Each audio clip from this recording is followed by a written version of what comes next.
ሰላም ዲናችሁ በያላችሁ በጡል ነገር ሰላም ነው። አሸይና እንዲያላችሁ እሙኝላችሁ አልብስስ ከሁሉ ወደች ላይክ እና ሼር እያደረጋችሁ ሐሳቦቻችን ለብዙዎች አከፍሉ። ለዚህ ኮልቪ አመሰግናችኋለሁ።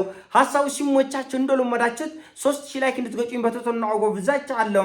ዛሬ ሚዛናችን ዘላችሁ መጣነው ሶበር ዜና 84 የሁቲ ታጣቂዎች በዛሬው ዕለት በተደረገ የሳውዲ አረቢያና አጋሮቿ ጥቃት ተገድለዋል። ይሄን ተከትሎ እንግዲህ የኢራን የውጭ ጉዳይ ሚኒስትር አባስ አርጋቼ ይሄ ጥቃት በሞሳድና በሲአይኤ የተቀነባበረ ሳውዲ አረቢያና አጋሮቿ በአንድነት በመሆን ሁቲ ላይ ያደረሱት የመን ላይ ያደረሱት ጥቃት ነው። ይሄ ጥቃት ካልቆመ ሆርሙዝን ሙሉ ለሙሉ ለአንዴና ለመጨረሻ ጊዜ እኮረችማለሁ፣ በፍቃዴ ምን ያለ ፍቃዴ በዚህ መንገድ ማንም ሰው አያልፍም፣ ይሄን ጥንቃቄ እንድታደርጉ ብላለች። በርግጥ አሜሪካና አጋሮቿ በኢራን ጉዳይ ላይ ምን እንደሚያደርጉ ምን እንደማያደርጉም ግራ ገብቷቸዋል እና እጃቸውም እግራቸውም ቄጤማ ሆኖ በተቀመጠበት ሰዓት ላይ የኢራን አጋር የሆኑትን የየመን ሁቲና የሊባኖስን ሂዝቦላ በመቀጥቀጥና በማዳከም በማፍረስና በማድቀቅ ኢራን ብቻዋን እንድትቀርና ለቀጣዩ ጦርነት ኢራንን ለመቅጠም ተፍ እያሉ ነው።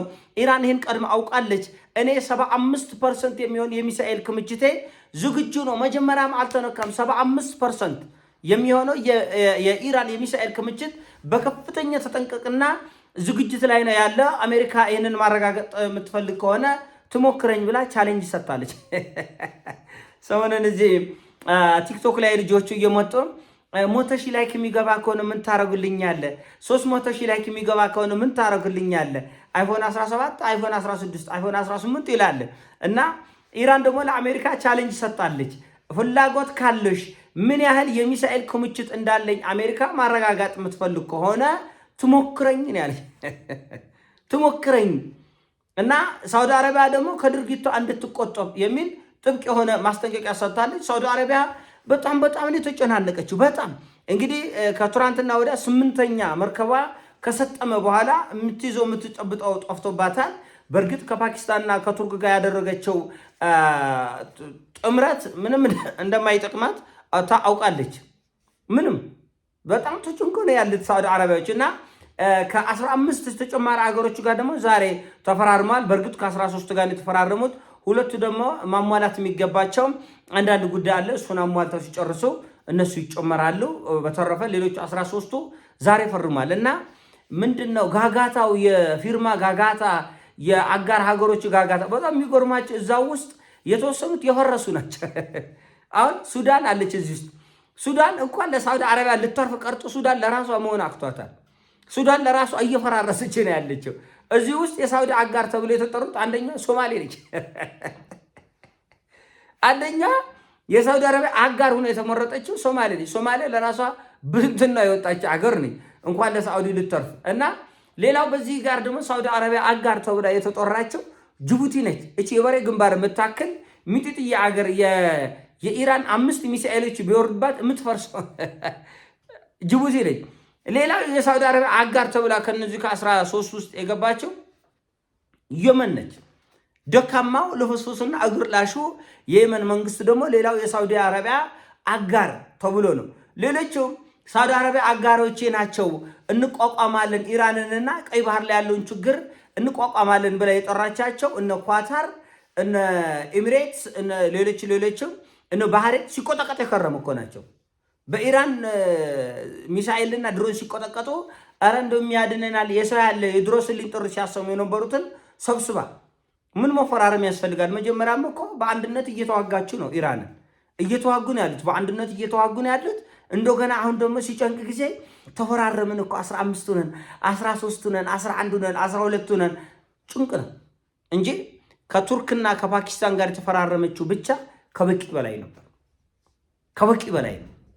ሳውዲ አረቢያ የመንን መቆጥቀጥ የማታቆም ከሆነ የመን እንግዲህ ሳውዲ አረቢያ የተፈራረመችው ከዛች ከግማሹ የመን ጋር ነው። ግማሹ የመን በሁቲ አማጽያን እጅ ነው ያለ። እንደገና 3 ቦታ ነው የተከፈለች የመን። ኤኒዌይስ የሆነ ሆኖ አሁን ሳውዲ አረቢያ ኢራን ከአሜሪካና ከእስራኤል ጋር ወደ አጠቃላይ ጦርነት እስከምትገባ ድረስ አጠገብ ያለውን ሁቲን ላፍርስ፣ ላቃጥል፣ ላውድም ነው። ኢራን የሰጠችውን ማስጠንቀቂያ እኔን አይመለከትም ነው ያሉት ሳውዲ አረቢያዎች ዛሬ። አይመለከተንም፣ እኛ ጠላቶቻችንን እያፈረሱን እየደበደቡን እያወደሙን ያሉትን የማጥቃት የመከላከልና ልክ የማስገባት ግዴታ አለብን ብላል። ይሄ ጦርነት ወደ አጠቃላይ ጦርነት ይሄዳል። ግልጽ ነው። የመኖች እየተቀጠቀጡ ሁቲዎች እየሞቱ እያለቁ ዛሬ በአንድ ቀን ብቻ 84 የሁቲ ታጣቂዎች ተገድለዋል። ይሄም የሆነው በሲአይኤ እና በሞሳድ ኤጀንቶች ጋር በመተባበር የሳውዲ አረቢያ የአየር ጥቃት ነው 84 የሁቲ ታጣቂዎችን የገደለ። ለዚህም ደግሞ እጅግ በጣም አደገኛ ሰቅጣጭ የሚባል አጸፋ ይመለሳል ለሳውዲን የተባለ እና ይቆርታ ተመልካቾች በጣም በሚገርም ሁኔታ በነገራችን ላይ ራሽያ የሳተላይት መረጃዎችን ለሁቲ ታቀርባለች። ይሄን ያሉት የአሜሪካ የደህንነት ሰዎች ናቸው። ይሄን ያሉት የአሜሪካ የደህንነት ሰዎች በምንም ተአምር ሁቲ በዚህ አኩሬሲ ሊመታ አይችልም። እኔ በተደጋጋሚ ያልኩት በሊባኖስ በኩል ያለው፣ በጋዛ በኩል ያለው፣ በየመን በኩል ያለው እነዚህ የኢራን አጋሮች ብቻ አይደሉም፣ የራሽያም አጋሮች ናቸው። እና ይቅርታ ተመልካቾች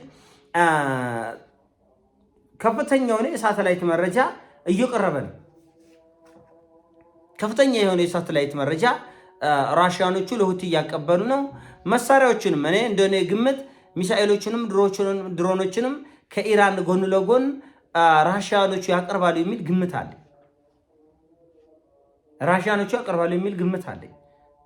ለምን በዚህ በቀይ ባህር ላይ ያላቸውን ተጽዕኖ ራሽያኖቹ ማሳደግ ይፈልጋሉ። በቀይ ባህር ላይ በከፍተኛ ቆራጥነት በእውቀትና በብቃት መዋጋት የሚችለው ደግሞ ሁቲ ነው። ስለዚህ ይህን እድል ራሽያኖቹ አሳልፈው መስጠት የሚፈልጉ አይመስለኝም። እኔ ግምት ነው። ይህን እድል ራሽያኖቹ አሳልፈው አይሰጡም። ሁቲ እንዲጠፋ እንዲያልቅ እንዲወድምና በዚህ በቀይ ባህር ላይ እስራኤልና አሜሪካና አውሮፓኖቹ ወይና ሳውዲ አረቦቹ ለአንዴና ለመጨረሻ ጊዜ የበላይነት እንዲኖራቸው የሚፈቅዱ አይመስለኝም። በጅቡቲ በኩል አሜሪካኖቹና አውሮፓኖቹ ከፍተኛ የጦር ቤዝ በማደራጀትና በማቋቋም በጅቡቲ አቅጣጫ ተጽዕኖ የመፍጠራቸው እድል ሰፊ ነው።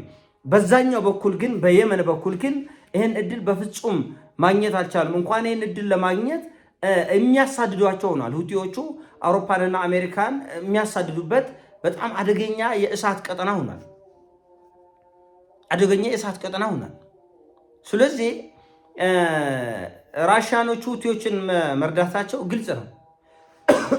ይቅርታ ተመልካቾች እና ወይ ተባብራችሁ አሜሪካ ወስዳችሁ ታሳክሙኝ ደግሞ ተከልክላል። እስራኤል የተናገረ አሜሪካን የተናገረ እውነቱን ያጋለጠ አይገባም ተብሏል። የት ሂጄ ልታከም? ሳዑዲ ሂጄ ልታከም ደግሞ እንዳይሞተኝ እንጂ በዚህ በቦሊስቲክ ኢራኖች እንዳይሞተኝ ቦሰታት እንጂ እዛም ቢሆን ትንሽ ኩርክር ያደርገኛል እና ሞተር ማደስ አስፈልገኝ አይቀርም። እና ወደ ጉዳያችን እንመለስን። የሆነ ሆኖ አሁን ይሄ ጦርነት የመኖችን በዚህ ባለችው በእረፍት ጊዜ ኢራን ከመነሳቷ በፊት የመንን ለማድቀቅ ለማፍረስና ግልብጥብጦ ለማውጣት የሚቻለውን ያክል ጥረት ሳውዲ አረቢያ፣ እስራኤልና አሜሪካ ከሌሎች መዓት አገሮች ጋር የሚገርም ነው። እንግዲህ ሁቲ ማለት ታጣቂ ሚሊሻ አማጫን ተብለው ነው የሚጠሩት በመላ ዓለም። ነገር ግን ሁቲን ለማሸነፍ ሳውዲ አረቢያ 15 ሀገር